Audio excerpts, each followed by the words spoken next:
My name's Wendie Warner. I'm a natural resource field technician.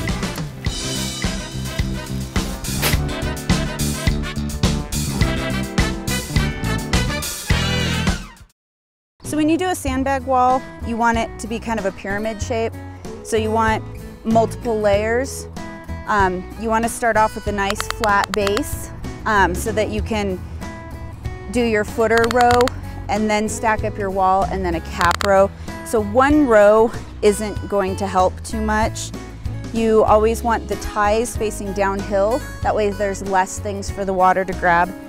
So we've got some ties facing uphill and then like this one sitting sideways. So when you're filling, you want to use decomposed granite whenever possible instead of sand.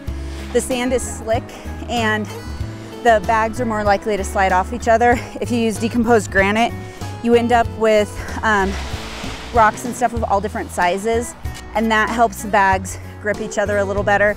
It'll be more effective. You want it to be about 2/3 full. So this could use another shovel full. That way the bags, you can kind of settle them down on the ground. When they're too full, they just are really plump and they don't conform to the shapes of either the ground or the bags around them. That's pretty good. So, and then when you tie it, you do sort of an accordion.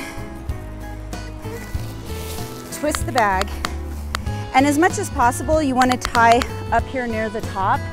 If you tie it down here, then you've defeated the purpose of filling it 2/3 of the way full. So you're going to tie a knot on one side, knot on this side, and then you do a double knot over here. And that's a bag ready to go. I am leveling out the ground here, so we've got a good base layer to start off with. The bags are going to conform a little bit, but if you start off with ground like this, then you're using the bags to get up to a level layer. So this just saves you time and effort. When you start constructing, you always start at one end and work your way to the other. So take the bag,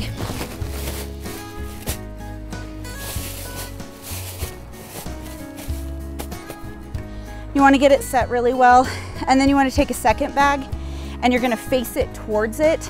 So there's two with the ties sort of inside, and then you want to actually tuck the ties underneath as much as possible, and then you'll take your next bag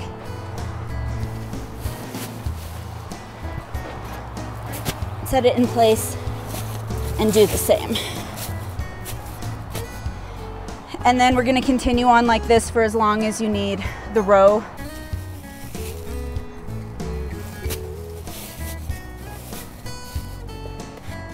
On this front edge here, you want these to be as even as possible. If you've got an edge sticking out too far, that's a spot for water or rock or debris to catch and start undermining that bag. So be paying attention to keeping that edge as smooth as possible. So since I'm turning this corner, I said I needed a smaller one to stick in here. So I filled some of these less full than normally would have.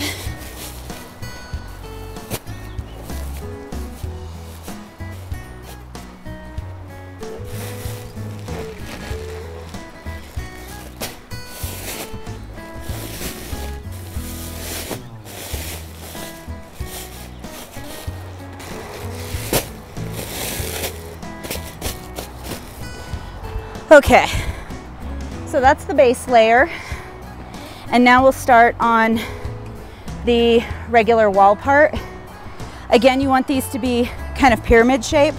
So as you go up, you want to slightly step back the layers as you go. And then the top layer will just be typically one single bag if you're just doing a 2-layer wall.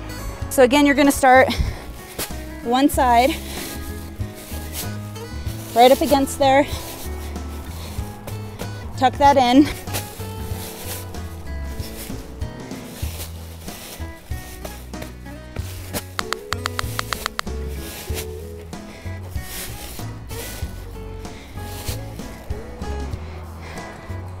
If you get to the end and realize one of your full ones is going to be too big, you can take one of your shorter ones. And this end one, we do typically, just so that tie isn't sticking out, we'll tuck that in there. One thing you can do as you go along, you can take, this is a McLeod, but you can take any kind of flat thing, even like a mallet.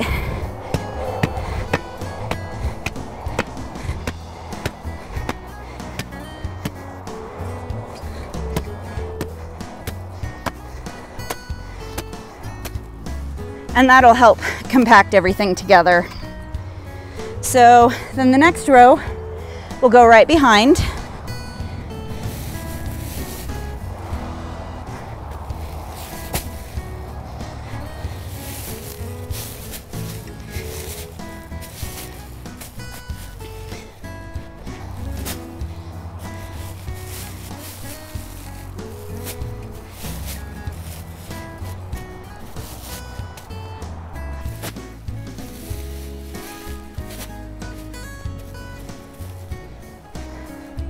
You can do a third row if they're not going to fall off.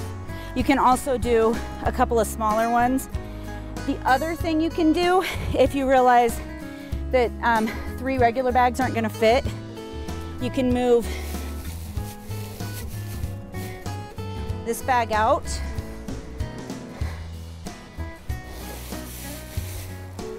Take another one of the ones that's not as full.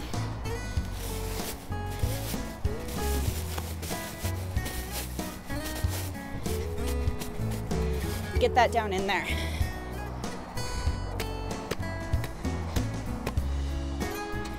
And that'll make that fit nicely. So I'll finish up this row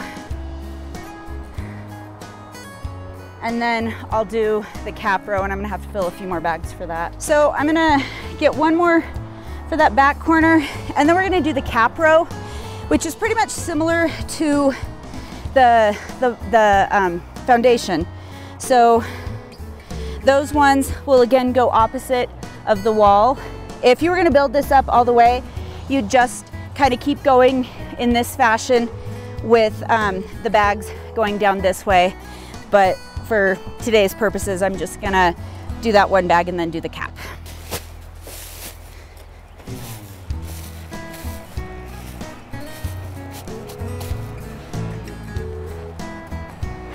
I'm gonna give that a good tamp.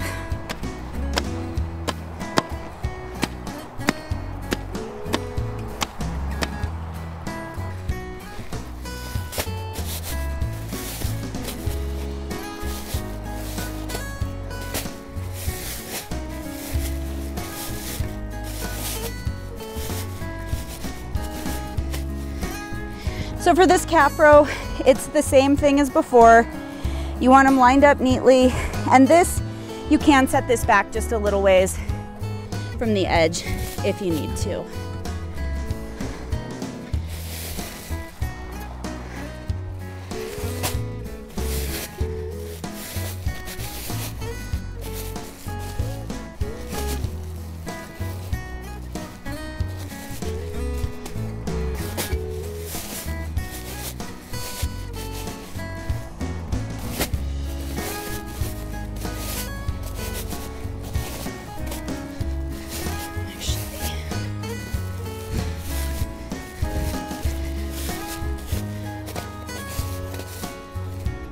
Okay, if I was gonna do more, I would continue on with the base row first, and then I'd build up the walls as high as I needed them, and then I would do the cap row just like this. And you can go as high as this easily. I'd curve this around because the creek is coming down and curving around that way. So that's the way the river's gonna flow naturally, which is why I kind of curved it like that to begin with.